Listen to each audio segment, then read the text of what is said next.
Welcome to the Career Center in Tallinn. My name is Reelika Võsa and I'm a career counselor. Here in the Career Center, we focus on everything career-related. It's a center of self-discovery where you can find out more about yourself through inspiring expos. For example, find out about your preferences, your strengths. Maybe if you have potential to become a surgeon, a translator, or a designer. Now we have a new exciting tool that we want to introduce to you today. Artificial intelligence is a powerful new tool that is now being used everywhere.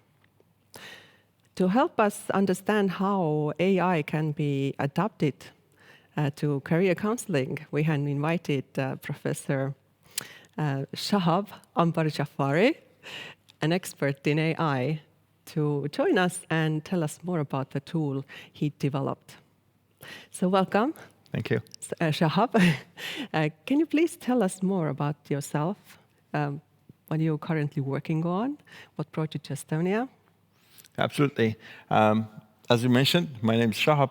I'm a professor of computer vision in University of Tartu and head of ICV lab, the largest computer vision lab in Baltic states. I am also director of AI in PricewaterhouseCoopers in Finland. I'm responsible for various AI development within Nordic, and I'm a driving force of a responsible AI with PwC Global. I came to Estonia 10 years ago to start to teach in University of Tartu. I established a lab, brought lots of projects, and managed to be kind of combined to this startup ecosystem of Estonia. And because of that, I started my own startups. I started to angel invest, and I started to be connected to various venture capitals within Europe. In Estonia, I'm working as a scientific and technical advisor to Terra VCs and Estonian Health Fund. Mm-hmm. Very impressive. Thanks. So do I, as a career counselor, have now a competitor or a partner?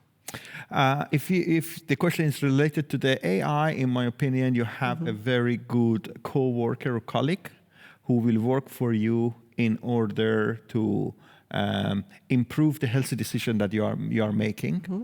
But in my opinion, it's actually increased the amount of work you have to do because it shows the importance of the job that you are doing. Because now you have more amount of information to analyze, interpret, in order to make your healthy decision. Mm-hmm. So there has been a lot of talk about AI. Can you explain in plain language what it is and how it works?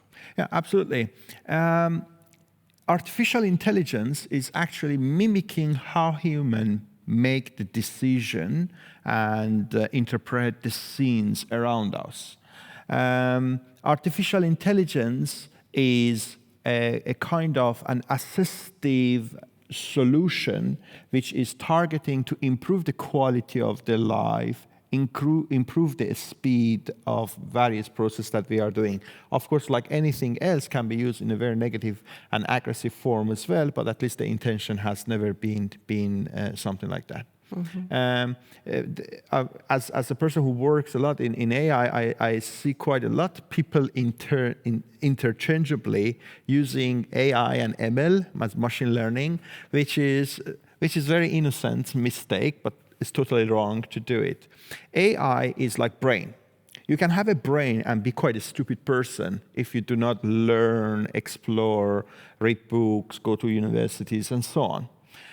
So AI is like a supercomputer, very cool, very capable of doing lots of things. But if no learning is happening, it will be always stupid.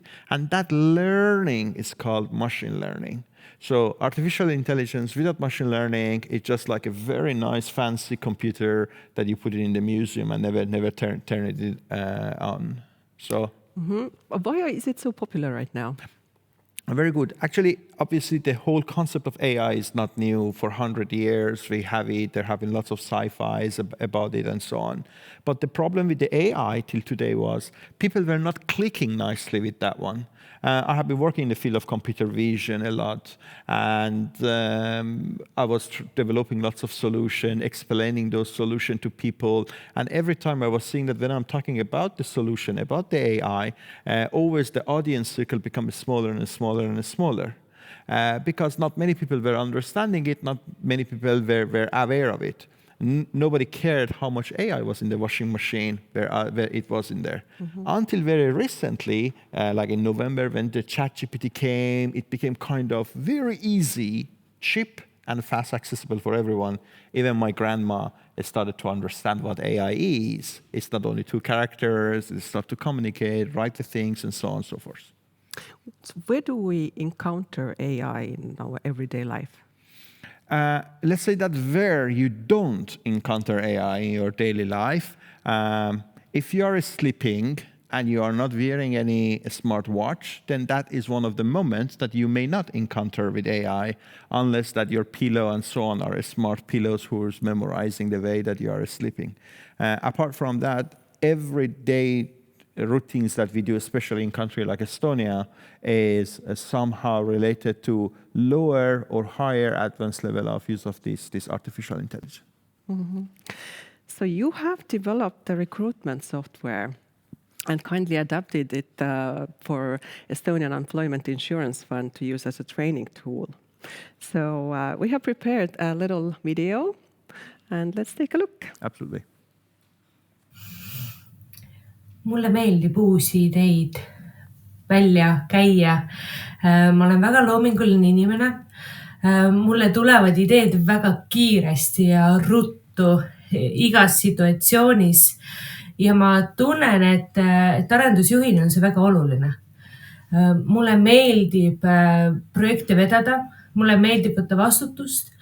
Ma tunnen, et ma saan väga hästi hakkama pingelistes olukordades. Minu jaoks stressirikas olukord pigem annab energiat juurde, kui takistab mind. Ma tahaksin olla arendusjuht just selles valdkonnas, mis aitaks panustada ka ühiskonda. Sellepärast minu jaoks on oluline, et see, mida ma teen, see oleks laiapõhjalise mõjuga.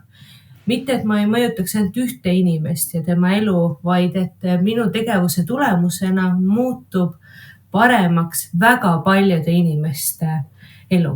Ja seni on mul õnnestunud just seda läbi oma tegevuste ka teha.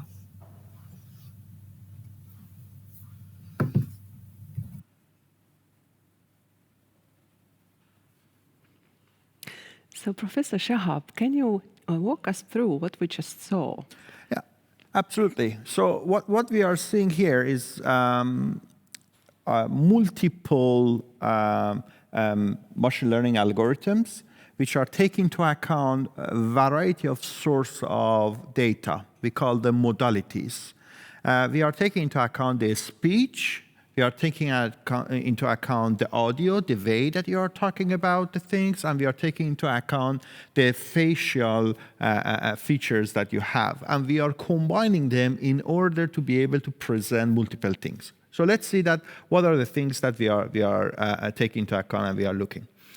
The first thing is that we are doing the sentimental analysis. We are finding out what are the keywords and the skills that you have if you are expressing any of the skills. Sometimes throughout our process, the skills are being read through the PDF CVs, so we do not display it on the screen because it is not needed. The second thing, which is kind of a differentiator in our solution, is that we are showing the first impression analysis. Occupational psychologists have shown that if you are looking for a partner, wife, husband, boyfriend, girlfriend, and whatever, or best friend, you look into the personality of the people. Personality is rooted into the history. So you need to know the person for a long period of time, so you will understand with one single movement of their eyebrow that what is wrong with them and so on. Whereas when you are looking for a best colleague, best employee, you look into the first impression. We are in our working environments, we are working based on the impression that we are leaving behind. You and I can be very good colleague, and then at 5 o'clock you may go to listen to your jazz music and I may go to listen to my heavy metal music because we can have totally different personality.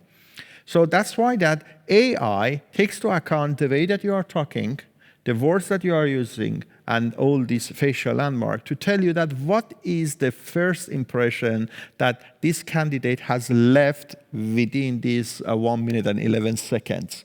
No history of the candidate is known to the AI. It's the first time that AI will see, and based on all of these features, it makes the decisions. Initially, we showed the first impression based on some keywords, like the person is open to work or ready to accept new challenges and so on. And then we collect lots of feedback from HR agents. And they said that they would prefer to see this first impression based on the 5 personality traits. That's why that we are showing it based on 5 personality traits. We are enabling the HR agent to ask lots of questions. So we are showing them momentarily per question the first impression, and on average what sorts of first impression the candidate have. We do 2 more things.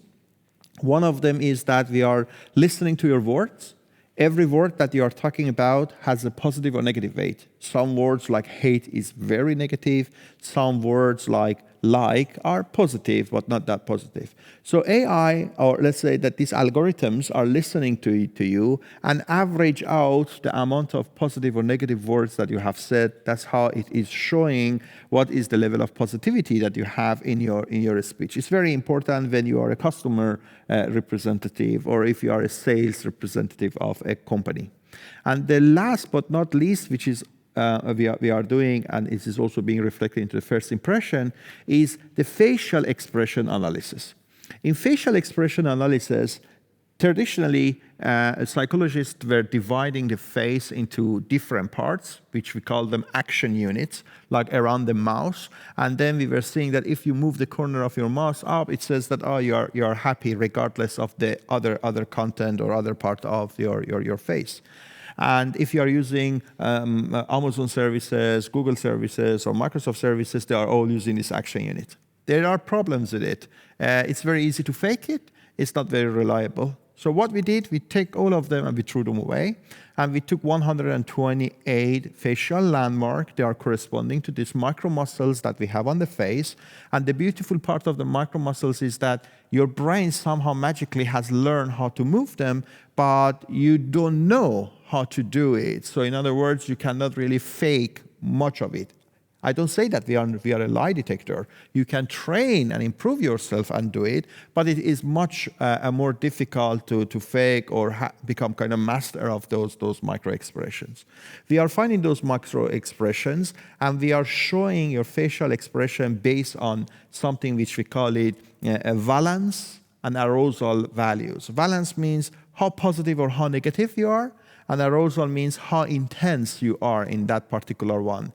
Because saying that you are happy or sad is very subjective. Different cultures have different things and so on and so forth. So that's why that we are showing based on this level of arousal and valence. So this is what the dashboard shows. Now, if you look at this dashboard, it doesn't tell you that this candidate is a good candidate or a bad candidate. It only gives you more depth information, so that while you are making your analysis, you can take also this extra information in your hand to make your decision. So that's why that at the beginning I said that you actually have a person who is working for you rather than replacing you, because it does not, and it will not, and GDPR does not allow it to make any decision to hire a person or not hire a person or rank the person. You have now, as an experienced person, you see more information, and now you can make a healthier decision. So who and how can use this tool? Basically, there are, like any other recruitment solution, there are 2 main stakeholders. One is that the job provider, which the HR also sitting in the job provider, and also the job candidate, and both can use it. So let's start with the job provider and the HR people.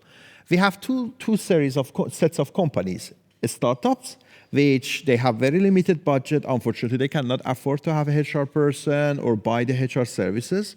So the founders start to do the recruitment. We have seen lots of stories that their recruitment have been bad recruitment for many reasons. And then the medium and bigger size companies which have their own HR unit, or they are outsourcing the HR consultant into their firm. So what they do is that all of them can pass their candidates' video CV through our solution. They will see a dashboard like this, and then they will be able to have a healthier decision. What is the healthier decisions? We are showing the soft skills of the candidate. Soft skills basically says, if the people that you are hiring can actually work together, can be a representative of company to the outside or not. So that's why that it becomes very important to utilize these soft skills. Now, on the other end of the story, we are having the job candidates.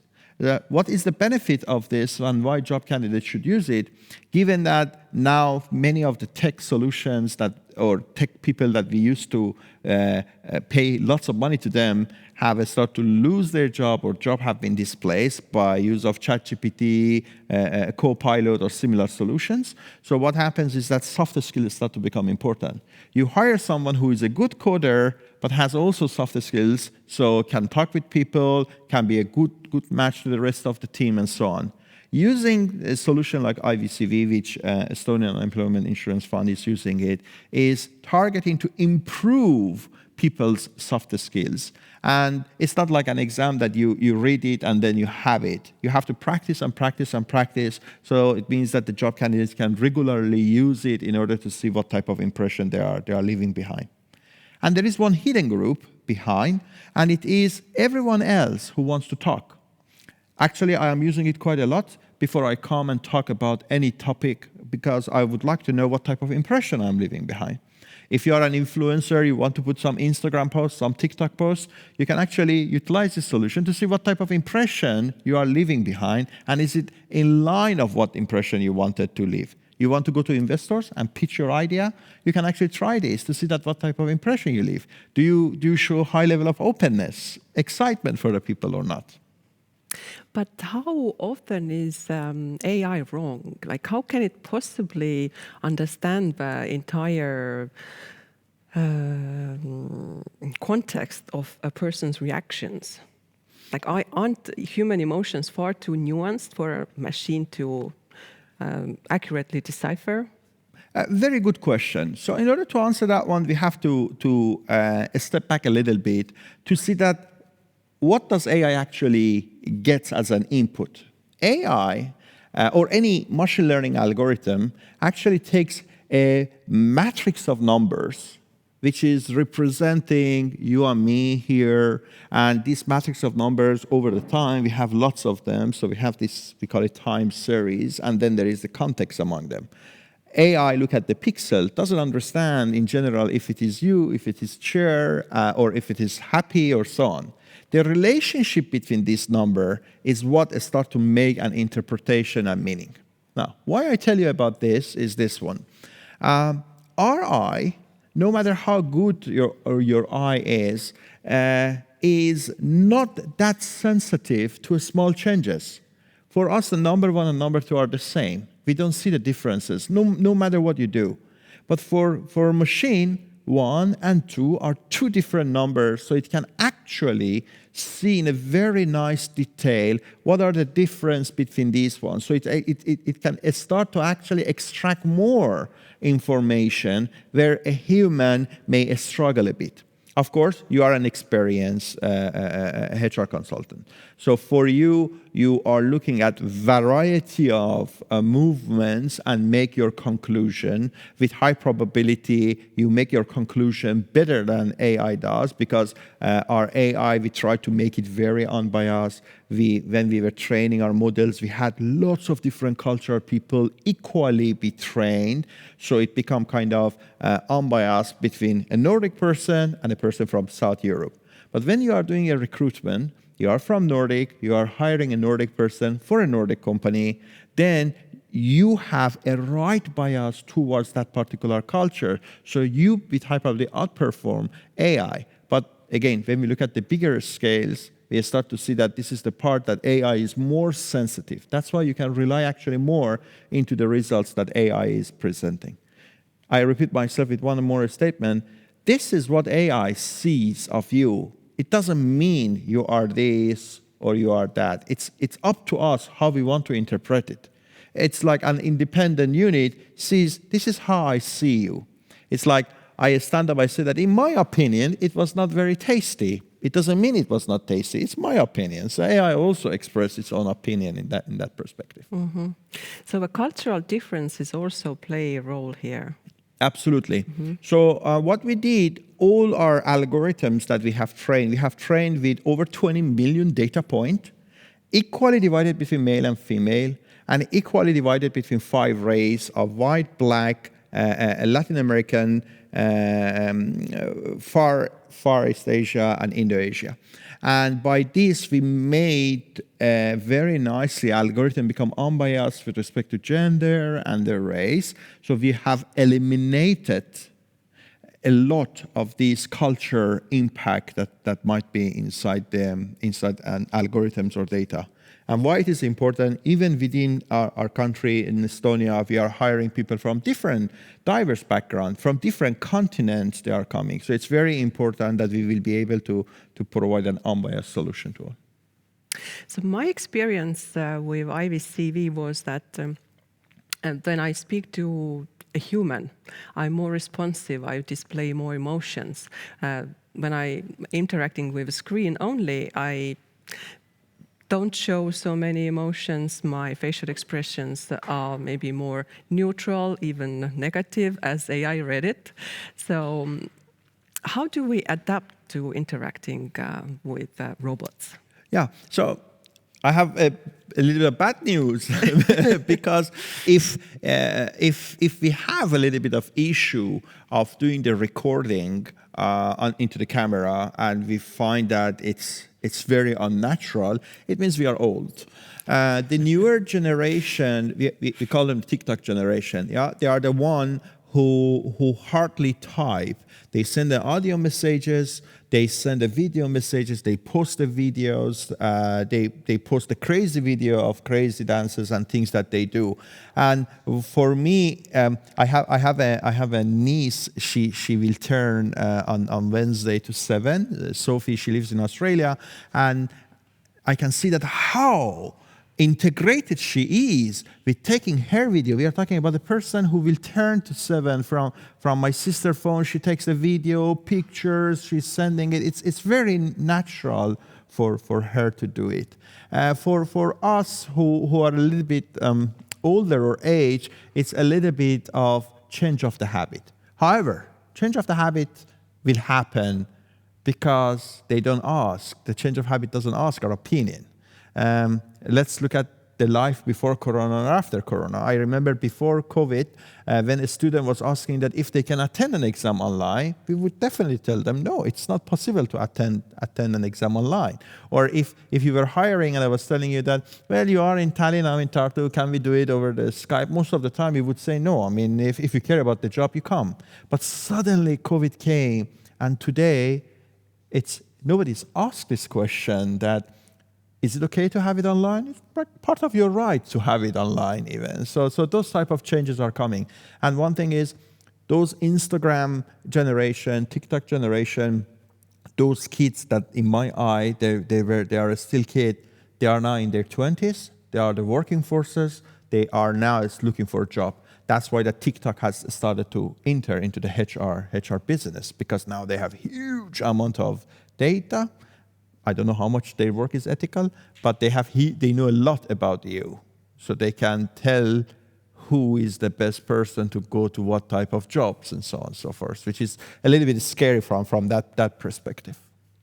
So it's good to know that the skill is something you can develop in yourself. Absolutely. Even for us. Absolutely. Okay. So how do I make the most of my results, and how do I make them work for my advantage? So we saw some analysis of one candidate, and the question is that if this impression is the right impression, or if these results are right results or not, it heavily depends on your purpose. Let's say that you want to apply for a job to become a bank manager, or you want to apply for a job that you will become a person who works in an archive building, who hardly communicate with anyone until he or she retires. So based on that, you can decide if you need to improve your soft skills or you will not. Of course, in our solution, we have this ChatGPT integration, which is helping you to have a better understanding what persona is the best suits for that particular job. But one thing is, you need to repeat and repeat and repeat in order to assure that you will be very successful. Otherwise, by one trial, two trial, you will never manage to get the numbers that you want. So Estonian recruiters are increasingly using AI. Is your application now a new solution to better prepare for this? Well, this is very good to see that Estonian recruiters are utilizing AI more and more, given that we are living in the tech-savvy country. We are like world number one when it comes to matter of use of technology. And we can see that the whole world is starting to use the AI quite a lot.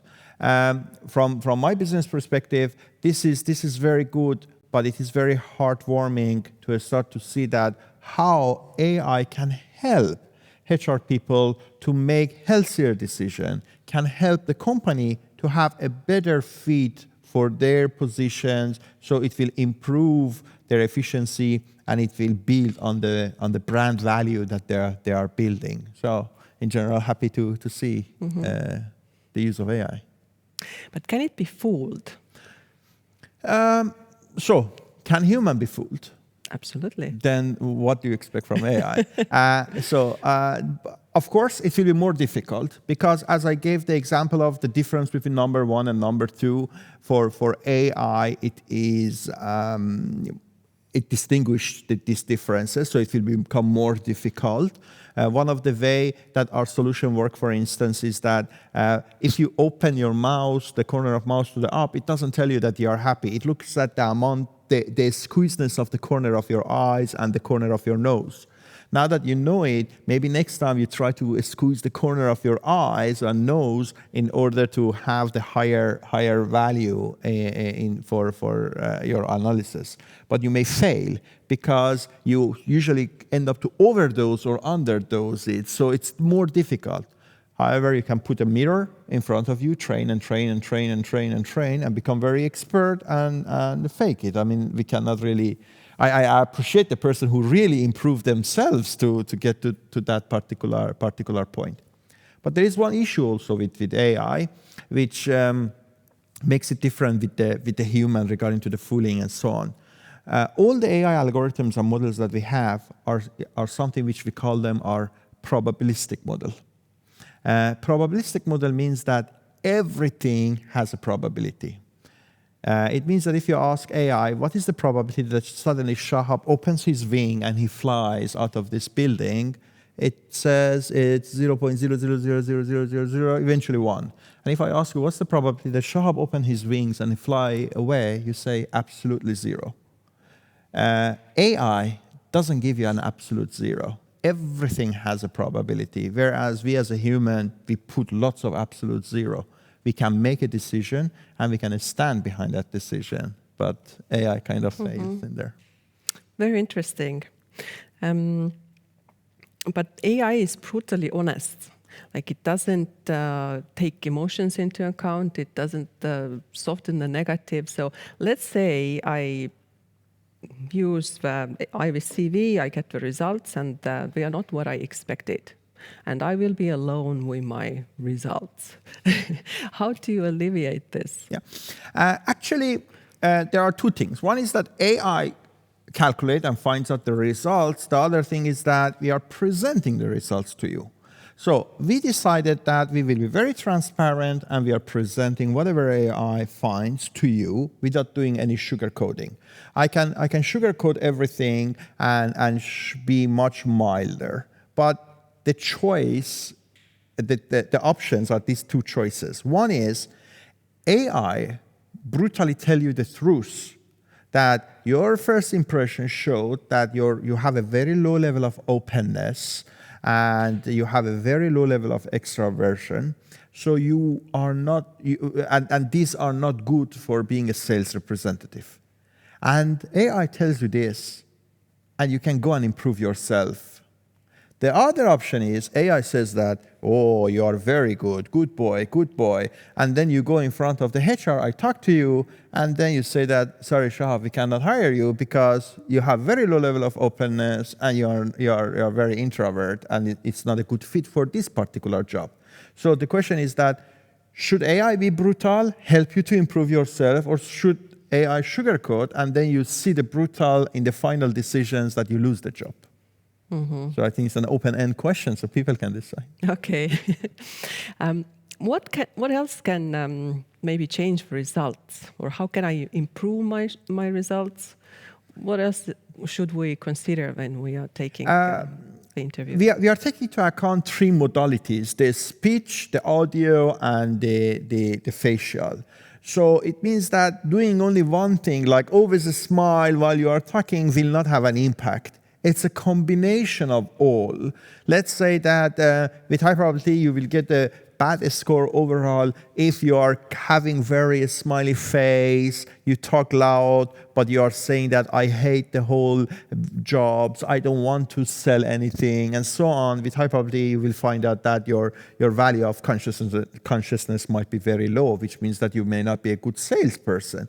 So it's a combination of all.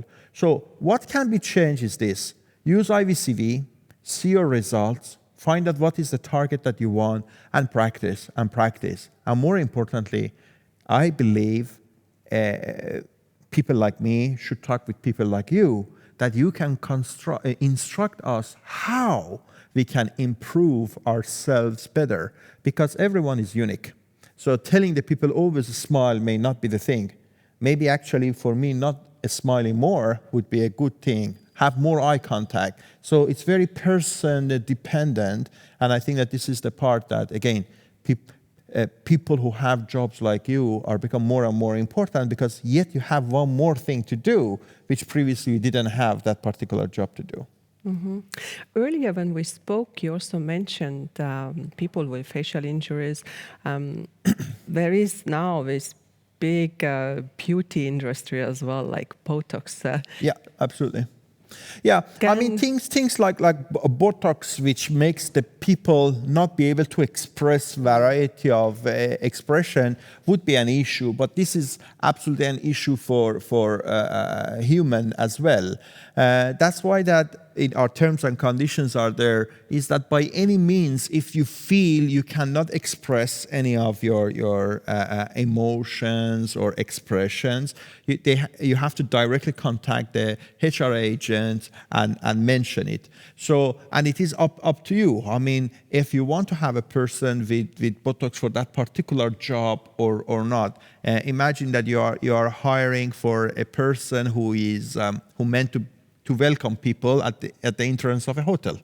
And you want the person to always have this smile. And because I have the surgery and so on, it means I am simply not a good fit. I might be an excellent fit for another job, but not a good fit for that particular job. So those are valid points, and we are not like hiding it. We are expressing that if you have any of those conditions or situations, you have to directly talk with the HR agent. And HR agent, I think case by case, they decide what they have to do. It almost sounds as AI is actually helping us to become more human or better humans. Yeah, AI scientists who develop AI, if we assume everyone is a good person, their aim was that improve the quality of the life. And the quality of life comes by everyone become a better person, discover yourself, and so on and so forth. So you will work in a place that you feel you belong to there. You feel you are clicking with all your colleagues. So it's similar thing that use of AI in HR is targeting to that particular direction. Of course, we should not dismiss the misuse of AI and so on. We are seeing companies such as HireVue in US or many other ones in out of European Union who are basically given a score to a candidate and say that hire this person, don't hire this person, as a black box without having any HR person's opinion included. You just simply see this video CV with this score, don't hire. You cannot do anything in line of that one. So, of course, EU, based on GDPR, it is protecting, but those type of usages are there. Maybe some of them are misuse, some of them are ethical issue associated to this use of AI. Mm-hmm. AI has invaded education, and teachers are worried because we don't have much knowledge about it. We still need emotional intelligence and interpersonal communication. So what are your thoughts? Yeah, well, there are multiple things. We are paying lots of attention on the first impression analysis in here. And first impression analysis are connected to this emotional intelligence, EQs, and so on and so forth. So it means that our solution is actually promoting paying attention on these EQs. However, there are also some other problems connected to the AI that need to be considered, in a sense that capability of or having the right skill sets of use of this AI and interpreting of it also start to become a key or a tool. And so in EU AI Act and the GDPR, they strictly and clearly said, if you use this AI tool, it has to be able to explain what it does. What we do, we are showing all the analysis in a very explainable form, so you can make your decisions. But most of the time, people start to feel very, very scared because they don't know what is happening. So we try to kind of break it by telling the people what are actually happening. I usually give this example. If we are talking and suddenly walk behind you and says, woof, you will get scared. I will get scared at least. But if I tell you that in 10 seconds somebody will come from behind you and says, woof, you won't be scared. You will be prepared. You will react in more logical form. So this is exactly the explainability of AI. So we try to tell everyone that how it works. We are using these sets of modalities. We are taking into account these words. We are taking into account these facial landmarks and so on. So you will not be surprised that why it says that you look very grumpy, because you had all those features which are corresponding to the grumpy person. Maybe you are not. You left that impression in that particular video and so on and so forth. We did some tests. We showed the people were recording, they were not seeing themselves. So there was a camera, people were recording, and we showed their analysis. And we told them what they think about the analysis. You would be surprised that lots of people hated what AI was presenting. Then we showed their own videos, and they were surprised at how good the AI was, because they were thinking of something else, and they saw that they record something else, and we explained that how AI worked. Then it started to kind of add up. Mm-hmm. Well, one intriguing question that is on everybody's mind is, what are the main dangers of AI? It's a huge topic. What are the dangers of AI? Of course, the basic danger comes from the data that we are fitting to AI, which can create some sorts of bias. AI becomes sexist, racist, and so on. We are eliminating it in IVCV by, as I mentioned, having an equal and well-balanced data as an input. The other issue is that sometimes people take what AI says as a granted, and that will be an issue. Earlier I mentioned that AI is your co-worker. It actually shows how important the job of HR agents, HR consultants are, because if I don't consult with you and I take into account what AI says, I can misinterpret what AI has presented to me. It's an example of following a follower, which is a very dangerous thing to do. There is a story that there was one guy in an old time was passing by a watch shop, a clock shop, and all the time checking the clock and set his clock and was going. And it was happening for many years. And then one day, this guy who was doing the watchman, who was doing the fixing the watches, he came out and said to the guy, hey, every day in the past 5 years, you are coming here, you look at my watches and you set your watch. But why? He said that, you have watches, that's why that I decided to follow this watch. And the guy continued and said that, what do you do? He said that I am working in the railway and I am setting the needles which makes the trains to turn in the right direction and so on.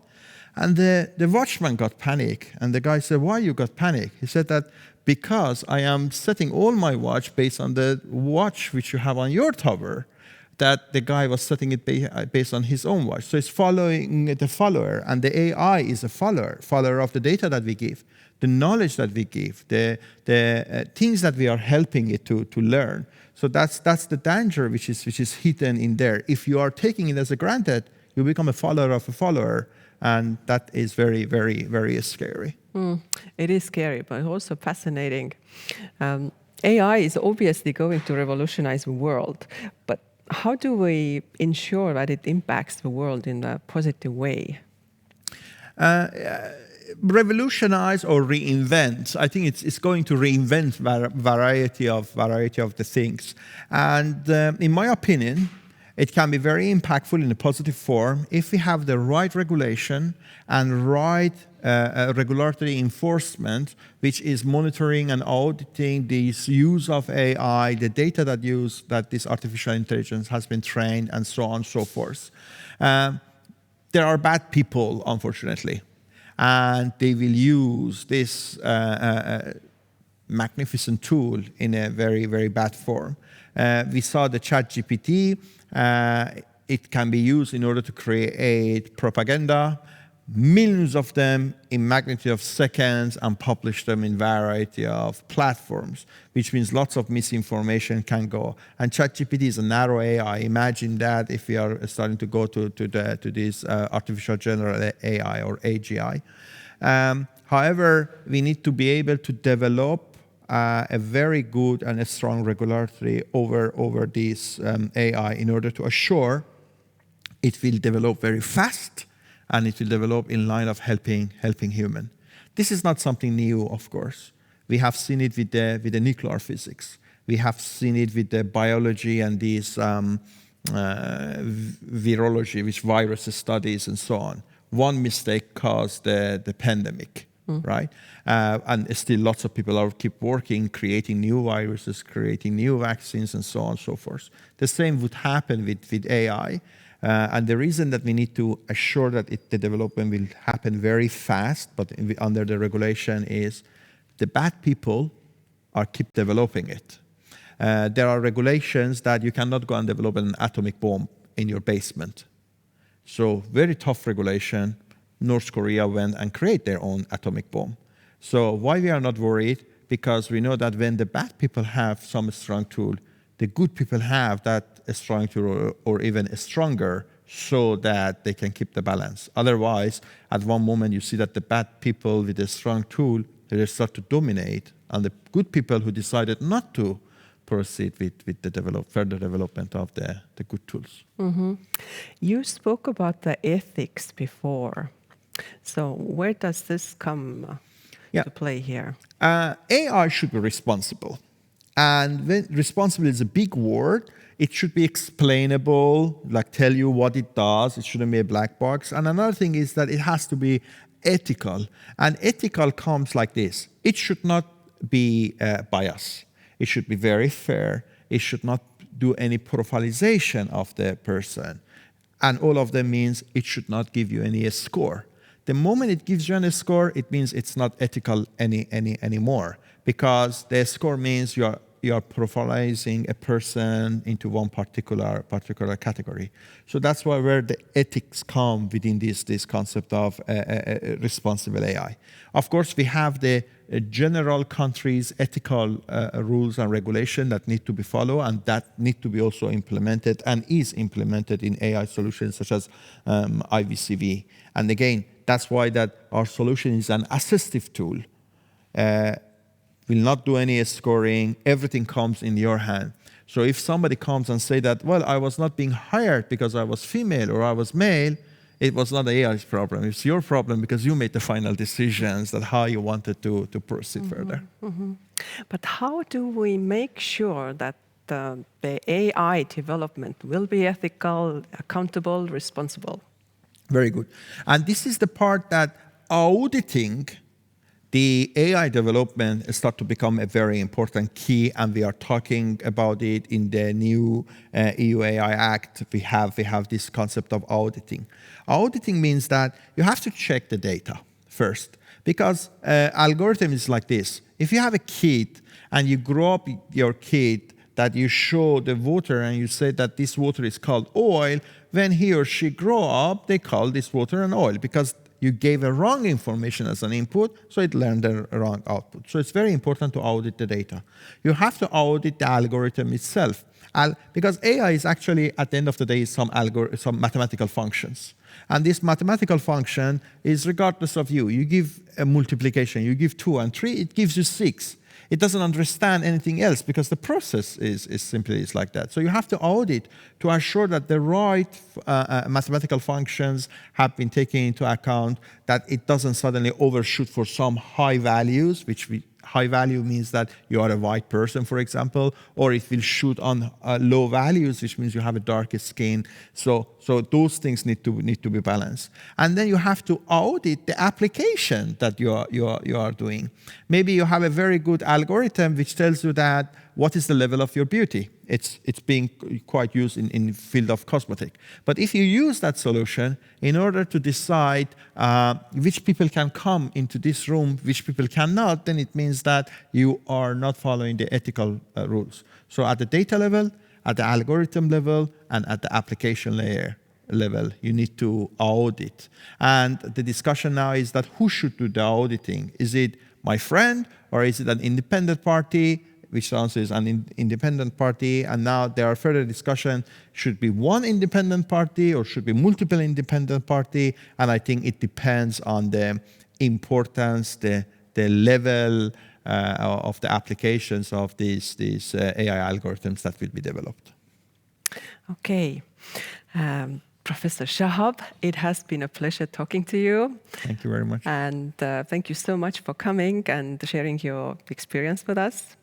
I hope we will all reap the benefits of your job, your work. Thanks. I just want to remind our viewers that you do not have to struggle with your problems and questions alone. In the Unemployment Insurance Fund, we have plenty of services designed to support you. There are always options and solutions available to you which we can help discover. I wish everybody a successful journey and much luck in staying positive and motivated as you pursue your goals. Thank you for watching.